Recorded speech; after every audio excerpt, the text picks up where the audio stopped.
اور قرآن و جی حدیث کی کوئی دلیل آ جائے تو اپنا طریقہ اپنی بات چھوڑ دینا، یہ بھی تو سنتے خلفاء راشدین ہے. جی یعنی خلفاء راشدین کی سنت صرف یہی کہ جو انہوں نے فتویٰ دے دیا اس کو تم پکڑو. خلفاء راشدین کی سنت یہ بھی ہے کہ حق آ جائے تو اپنی بات چھوڑ دینا ہے.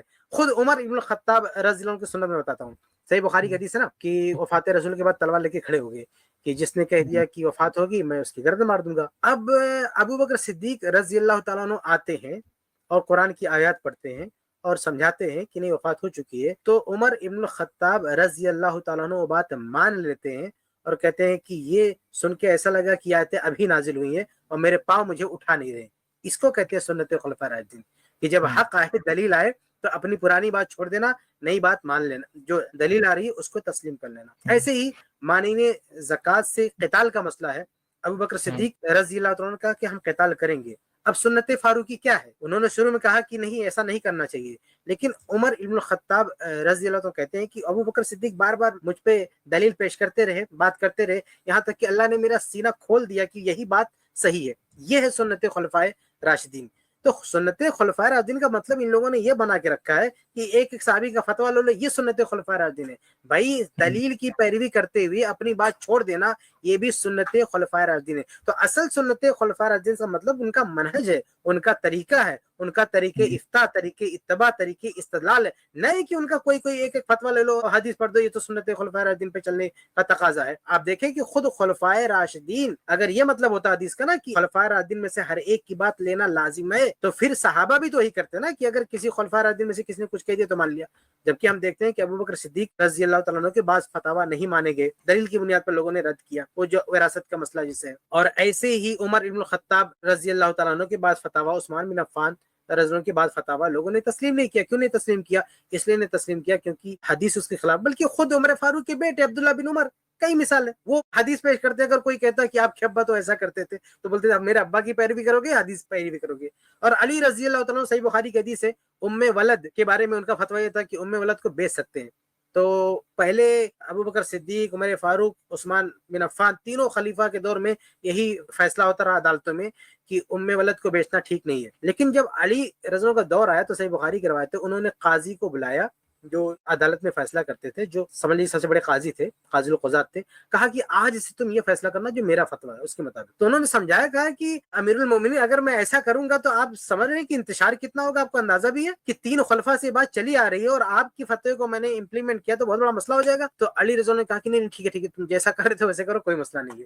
تو یہ دیکھیے خلفائے راشدین نے بھی چاروں کے تعلق سے ہم کو ملتا ہے کہ حدیث آنے پر یا کوئی وضاحت آنے پر یا بات کرنے پر چاروں نے خود اپنی بات چھوڑ دی ہے. کسی نے نہیں کہا کہ بھئی نبی نے تو کہا تھا کہ ہماری بات ماننا. تو سنت خلفائے راشدین کی یہ تشریح جو کرتے ہیں نا یہ لوگ کہ ایک ایک فتوے کو ماننا، یہ مطلب نہیں سنت خلفائے راشدین کی پیروی کا. سنت خلفائے راشدین پر چلنے کا مطلب یہ کہ ان کا جو منہج تھا، ان کا جو طریقہ تھا، ان کا جو طریقے استدلال تھا، طریقے فہم تھا، اس کی پیروی کرنا، یہ مطلب ہے سنت خلفائے راشدین کو اپنانے کا. اچھا ایک اور بات میں واضح کر دوں، یہ عمر ابن الخطاب رضی اللہ تعالیٰ عنہ کا گستاخ بتاتے ہیں ہم کو، کیونکہ طلاق کے مسئلے میں ہم ان کو نہیں مانتے، حالانکہ ہم ان کو مانتے ہیں. تو عمر ابن الخطاب رضی اللہ تعالیٰ عنہ سے ہی بہت سارے فتاوی یہ لوگ نہیں مانتے. میں ایک دو گنا دوں، مطلب میرے پاس 20 فتاوی کی فہرست ہے کہ عمر ابن الخطاب رضی اللہ تعالیٰ عنہ کے 20 ایسے فتاوی ہیں جس کو حنفی دنیا نہیں مانتی. جیسے مستدرک حاکم کی روایت ہے کہ عمر رضی اللہ تعالیٰ عنہ امام کے پیچھے جہری نماز ہو، سری ہو، جو بھی نماز ہو، چاہے امام زور سے قرأت کر رہا ہے یا آہستہ، سورہ فاتحہ پڑھنے کے قائل ہیں، یہ لوگ نہیں مانتے. عمر رضی اللہ تعالیٰ عنہ کے نزدیک مصنف ابن ابی شیبہ کی روایت ہے کہ سورہ حج میں سجدے ہیں، یہ لوگ نہیں مانتے. عمر ابن الخطاب رضی اللہ تعالیٰ عنہ کے نزدیک سجدے تلاوت واجب نہیں ہے، صحیح بخاری کی حدیث ہے، یہ لوگ نہیں مانتے. عمر رضی اللہ تعالیٰ عنہ کے نزدیک فجر کی نماز اندھیرے میں پڑھیں گے، غلط میں پڑھیں گے، موطا کی روایت، یہ لوگ نہیں مانتے اس کو. عمر رضی اللہ تعالیٰ عنہ کے نزدیک عصر کا جو ٹائم ہے وہ ایک مثل سایہ کے بعد شروع ہوتا ہے، اوسط ابن المنذر کی روایت، یہ لوگ نہیں مانتے. عمر رضی اللہ تعالیٰ عنہ نے حج تمتع سے منع کیا، یہ ان کا فتویٰ تھا، ان کی بات تھی، یہ لوگ اس کو نہیں مانتے. عمر رضی اللہ تعالیٰ عنہ نے ام ولد جو ہے لونڈی کی خرید و فروخت سے منع کیا اور یہ لوگ اس کو نہیں مانتے. عمر رضی اللہ تعالیٰ عنہ کا فتویٰ ہے موطا مالک میں کہ مفقود الخبر یعنی شوہر، یعنی ایسا بندہ جس نے شادی کے بعد جو لڑکا ہو گیا تو اس کی بیوی 4 سال انتظار کرے گی، یہ لوگ نہیں مانتے. یہ لوگ 80 سال یا 120 سال تک کی بات کرتے. اسی طرح سے بغیر ولی کے اگر کسی نے شادی کر لیا تو یہ سنن سعید بن منصور کی روایت ہے کہ عمر رضی اللہ عنہ کہتے ہیں کہ بغیر ولی کے کوئی شادی کیا تو اس پر کوڑے لگائے جائیں گے. یہ لوگ کہتے ہیں بغیر ولی کے شادی کر سکتے ہیں. حالت احرام میں نکاح منع ہے, عمر فاروق رضی اللہ عنہ فتویٰ دیتے ہیں, یہ لوگ اس کو نہیں مانتے ہیں. عمر فاروق رضی اللہ عنہ کہتے ہیں زبردستی کی طلاق نہیں مانی جائے گی, سنن سعید بن منصور کی روایت ہے, یہ لوگ جو ہے اس کے خلاف ہیں. عمر فاروق رضی اللہ تعالیٰ عنہ رکوع سے پہلے رکوع کے بعد رفع الیدین کے قائل ہیں, یہ موطا ابن وہب کی صحیح روایت ہے, یہ لوگ اس کو نہیں مانتے ہیں. عمر رضی اللہ تعالیٰ عنہ کا یہ بھی فتویٰ ہے کہ گو حلال ہے, ذبح حدیث کا لفظ ہے, ذبح حلال ہے, یہ لوگ اس کو نہیں مانتے ہیں. عمر رضی اللہ تعالیٰ عنہ کے نزدیک جو ہے ایلا گزر جانے کے بعد رجوع یا طلاق ہے, یہ لوگ اس کو نہیں مانتے. اسی طرح سے سب سے بڑی بات یہ, میں بات ختم کروں گا, سب سے اہم بات یہ کہ طلاق ہی کے مسئلے میں عمر رضی اللہ عنہ کہتے ہیں کہ اگر کسی نے حلالہ کیا, یعنی الگ کر دیا گیا, 3 طلاق نافذ کر دی گئی, اب اگر کوئی حلالہ کرتا میں اسے رجم کر دوں گا. یہ محلہ ابن حزم میں صحیح سند سے روایت موجود ہے, میں نے اپنی کتاب احکام طلاق میں نقل کیا, اس کی سند کو بھی صحیح ثابت کیا. تو عمر ابن الخطاب رضی اللہ عنہ فرماتے ہیں کہ اگر کسی کو میں پا گیا حلالہ کرتے ہوئے تو میں اسے ڈیتھ پینالٹی, جان سے مار دوں گا, اسے رجم کر دوں گا.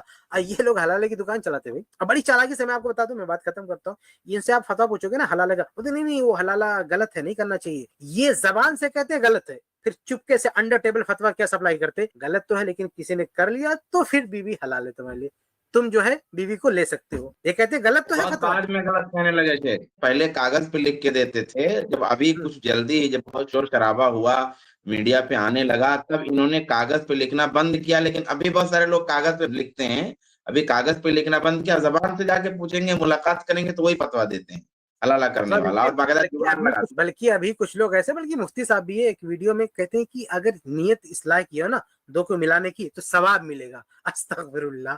بتائیے, اللہ تعالیٰ کا قانون ہے اور تم ادھر ادھر گھما پھرا کے اس کو توڑ رہے ہو اور کہتے ہو ثواب ملے گا. اچھا, مفتی طارق مسعود نے ایک گندی زبان استعمال کرتے بار بار, کہتے اہل حدیث 3 طلاق کو 1 بول کے زنا کاری کروا رہے ہیں. مطلب ابھی کیا بولوں, اللہ معاف فرمائے, تم لوگ جو ہے حلالہ کروا کے, حلالے کی دکان کھول کے اس کو ثواب کا کام بتا رہے. بتاؤ, اہل حدیثوں کو گالیاں دیتے ہو, یہ لوگ 3 طلاق کو 1 بولتے ہیں جبکہ مسند احمد وغیرہ کی صحیح روایت موجود ہے, اور تم لوگ جو ہے حلالے کی بات, جبکہ اللہ کے رسول نے لعنت کی ہے.